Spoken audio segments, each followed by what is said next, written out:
Praise the Lord, जय मसीह की। खुदाबंद के नाम की महिमा हो।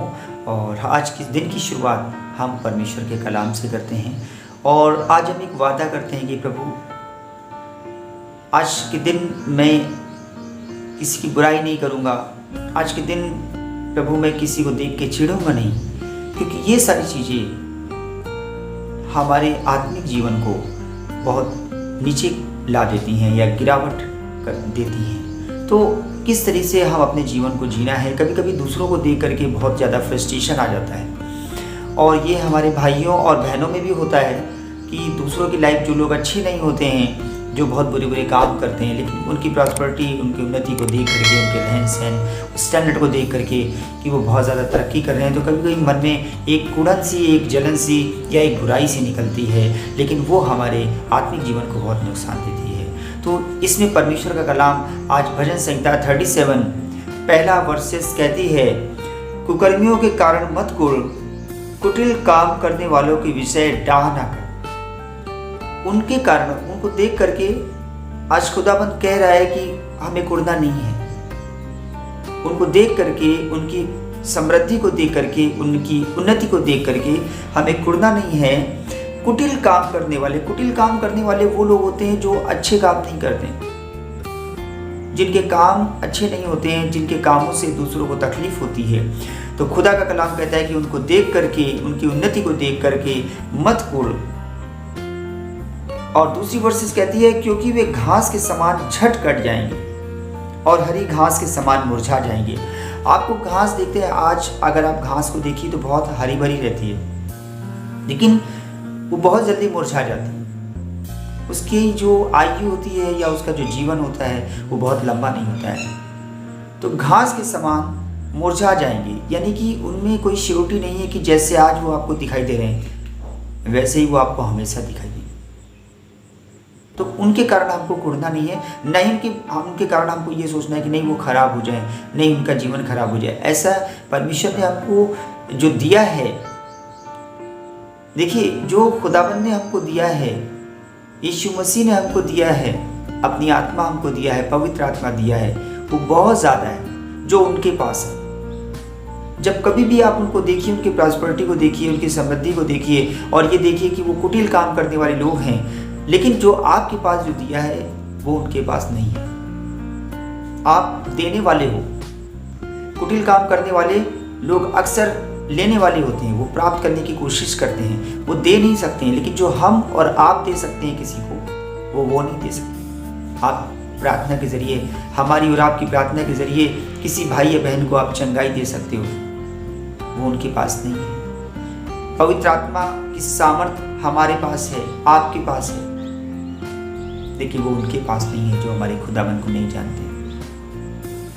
तो जो हमारे पास है वो ज्यादा है, हम देने वाले हैं।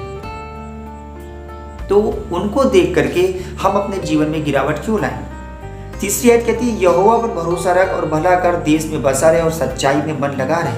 हमें अपने खुदाबंद पे भरोसा रखना है। जब कभी ये बातें हमको डिस्टर्ब करती हैं तो हमें दाएं बाएं नहीं देखना है, हमें सिर्फ अपने खुदाबंद पर भरोसा रखना है, अपने कलाम को पढ़ना है। ये हमारे जीवन की एक रूटीन, जो हमारी दिनचर्या है, उस दिनचर्या का एक रूटीन होना है कि हमें बाहर क्या हो रहा है वो ठीक है, हम देख रहे हैं, हम आँख बंद नहीं कर सकते, लेकिन हमारी दिनचर्या में क्या होना है कि हमें सुबह उठना है, प्रार्थना करना है, हमें दूसरे अपने भाई बहनों के लिए भी प्रार्थना करना है, अब हमें बाइबल भी पढ़ना है, हमें अपने जॉब को भी करना है, हमें अपने घर की जिम्मेदारी भी, जो रिस्पॉन्सिबिलिटी हमको दी गई है पत्नी के प्रति या एक भाई के प्रति या एक बच्चों के प्रति, जो भी जिम्मेदारी हमको मिली है, या एक बेटे की अपने घर वालों के प्रति जो जिम्मेदारी है, वो जिम्मेदारी को हमको अच्छे से निभाना है।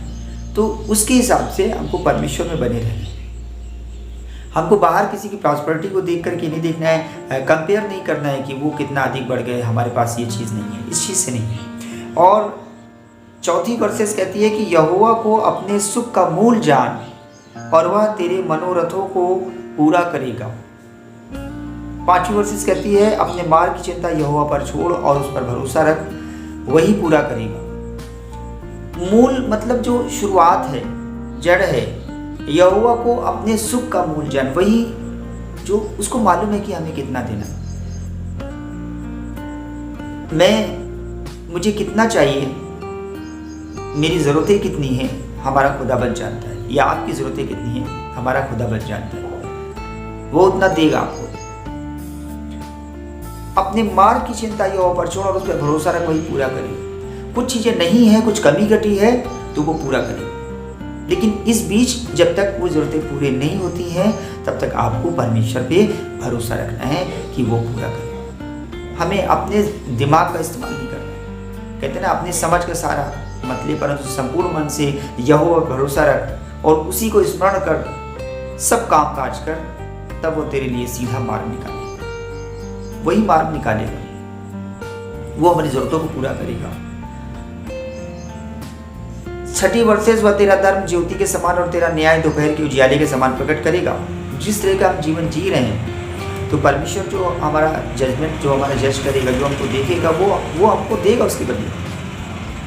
जो हम कर रहे हैं, जिस तरह का जीवन हम जी रहे हैं, उसके जीवन के बदले ऐसा नहीं कि कुछ मिलेगा नहीं, बिल्कुल मिलेगा। 7 वर्सेस कहती है, यहोवा के सामने चुपचाप रहे और धीरज से उसकी प्रतीक्षा कर। उस मनुष्य के कारण ना कोड़ जिसके काम सफल होते हैं और वह बुरी युक्तियों को निकालता है। शांत रहने को बुलाए। खुदा का कलाम हमसे कह रहा है कि चुपचाप रहे और धीरज से मतलब हमको बहुत पेशेंस रखना है। आज वो चीज़ नहीं है तो इसका मतलब ये नहीं कि वो कल भी नहीं होगी या होगी नहीं, ऐसा नहीं है। अगर परमेश्वर हमको जान रहा है, समझ रहा है कि ये इनकी ज़रूरत है, इनको चाहिए, तो वो परमेश्वर हमको देगा। उस मनुष्य के कारण ना कोड़ जिसके काम सफल होते हैं। मैंने पहले भी बोला है कि जो लोग बहुत सफल हो रहे हैं उसको देखो मत। ठीक है, अच्छी बात है अगर वो आगे बढ़ रहा है, हमें सिर्फ अपने पे दृष्टि करना है। और वह अगर वो बुरी व्यक्ति निकाल रहा है, बुरी युक्ति निकाल रहा है, बुरी काम कर रहा है, बुरी युक्ति, बुरी बातें सोच रहा है, फिर भी वो सफल हो रहा है, तो इसका लेखा जोखा आप उसके बारे में मत सोचिए, वो परमेश्वर के हाथ में। हमारी जिम्मेदारी, हम अपने आप को कंट्रोल कर सकते हैं, हम सामने वाले को कंट्रोल नहीं कर सकते। 9 वर्सेस कहती है, क्योंकि कुकर्मी लोग काट डाले जाएंगे और जो यहोवा की बाट जोते हैं वे पृथ्वी के अधिकारी होंगे। 10वीं आयत मैं आपको बताऊं, थोड़े दिन बीतने पर दुष्ट रहेगा ही नहीं और तू उसके स्थान को भली भांति देखने पर भी उसको ना पाएगा। मैं आपको सच बताऊं, बहुत सारे लोग, जब मैं खुदाबंद में बढ़ रहा था या मैं अपने परमेश्वर के वचन में मन लगाता हूँ, तो बहुत सारी, ऐसा नहीं है कि जीवन में कष्ट नहीं आता है या ऐसे लोग नहीं मिलते हैं जो हमको परेशान नहीं करते हों, या सब लोग हमको बहुत हैप्पीनेस से मिलते हों, ऐसा नहीं है। आप सब कुछ नहीं जीत पाएंगे। बहुत सारे ऐसे लोग हैं जो हमको इनडायरेक्टली परेशान करने की कोशिश करते थे, और मैंने देखा है कि अभी वो मुझे नहीं दिखाई देते। वो कहाँ चले गए, वो किस जगह पे चले गए। जिस ऑर्गेनाइजेशन में मैं काम करता हूँ, वहाँ पे भी कुछ लोग मुझे बहुत परेशान करते थे, और ख़ास करके इसलिए कि वो कहते नहीं थे, या इस कारण भी हो सकता है कि मैं यीशु मसीह को मानता हूँ, तो वो इसे एक मूर्खतापूर्ण एक डिसीजन समझते होंगे, या जैसा भी जो भी, मैं नहीं समझता कि वो क्या सोचते थे। लेकिन they were not happy with me, वो मेरे साथ खुश नहीं थे, लेकिन वो इस चीज़ को कहते नहीं थे। तो इनडायरेक्टली वो कुछ भी करते थे। बहुत सारी उन्होंने ऐसी कोशिशें करी मुझको या मेरी फैमिली को कष्ट देने की।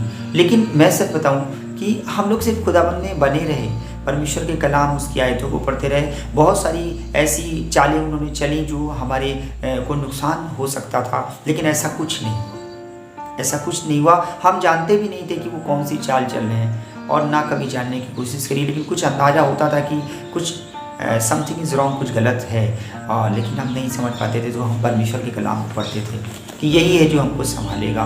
और सच बता दें, आज का समय है, वो ऐसा नहीं हुआ कि जो हमको परेशान करते थे या जो हमारे बारे में अच्छा नहीं सोचते थे वो तुरंत गायब हो गए। ऐसा नहीं हुआ। एक वक्त लगा, 1 साल लग सकता है, 2 साल लगता है, लेकिन मैं देखता हूँ कि आज, क्योंकि यहाँ पे लिखा है कि थोड़े दिन बीतने पर दुष्ट रहेगा ही नहीं और तू उसके स्थान को भली भांति देखने पर भी उसको ना पाएगा। आज मुझे वो नहीं मिलते उस स्थान पे। मुझे वो लोग जो मुझे परेशान करते थे या जो मुझे पसंद नहीं करते थे या यीशु मसीह के कारण वो मुझसे चिढ़ते थे, आज वो मुझे दिखते ही नहीं।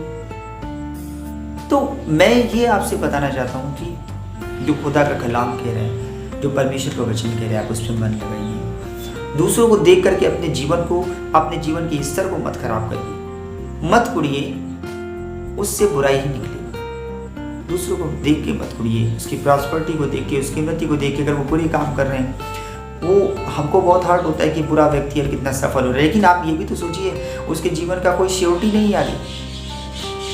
उसके जीवन की कोई श्योरिटी आगे नहीं है कि कैसे क्या है, कितना लंबी उसकी आयु होगी, ऐसा कुछ नहीं है। आप देखिए यहाँ पे रोमियो 8 का 31 वर्सेस अगर आप पढ़ेंगे तो उसमें लिखता है कि यदि परमेश्वर हमारी तरफ है तो हमारा विरोधी कौन हो सकता है? कोई नहीं आपका विरोधी हो पाएगा। विरोध में बहुत सारे लोग खड़े होंगे, लेकिन अगर आप की तरफ जिंदा खुदा आपके साथ में है तो आपको डरने की जरूरत नहीं है। आपका विरोधी कितना भी ताकतवर हो, कितना भी सामर्थ्यशाली हो, लेकिन जो हमारे और आपके अंदर है, जो खुदा का कलाम है, जो परमेश्वर की बातें हैं, जो परमेश्वर की सामर्थ्य है, जो पवित्र आत्मा की अगुवाई है, उससे बढ़ के सामने वाले की ताकत नहीं है। वो आप पे कामयाब नहीं होने पाएगी। लेकिन ज़रूरत ये है कि हम अपने आप को अपने हृदय में परमेश्वर की कलाम को भर दें। हमारे हृदय की पटिया में परमेश्वर का कलाम लिखा होना चाहिए। हमारे घर में, हमारी दीवारों में, हमारे घर के दरवाज़ों पे परमेश्वर का कलाम लिखा होना चाहिए। जब हमारे बच्चे पूछेंगे क्या है, तो परमेश्वर के अद्भुत काम हम उसको बताएं। जैसे निर्गमन में इसके बारे में चर्चा की गई, तो वो हम परमेश्वर के कलाम भरे होने चाहिए। ऐसा नहीं होना चाहिए हमारे जीवन की हम टीवी सीरियल में बहुत लंबा समय बिता रहे हैं, हम थक गए हैं तो हम अपने परमेश्वर के कलाम या अपनी पवित्र शास्त्र बाइबल को भी पढ़ सकते हैं। लेकिन अगर हम पिक्चर देखने में मन लगा रहे हैं या कोई टीवी सीरियल देखने में, वो अच्छा लगता है, आप समाचार सुन लीजिए, लेकिन बहुत सारी चीज़ें जो हमको परमेश्वर से दूर ले जाती हैं, आप उससे बचने की कोशिश करिए। ये आपके आत्मिक जीवन को गिरा देंगे। आप सभी को जय मसीह की। और इस वीडियो को कम से कम मैं चाहता हूँ कि आप जिस तरह से ये जो परमेश्वर के कलाम आप तक पहुँच रहे हैं, इसे दूसरे तक पहुँचाइए। आपके जीवन में भी परमेश्वर का आशीष होगा और आपकी आशीषें दूसरों तक भी पहुँचेंगी, क्योंकि परमेश्वर ने हमें देने वाला बनाया है, तो आप भी देने वाले बनिए। जय मसीह।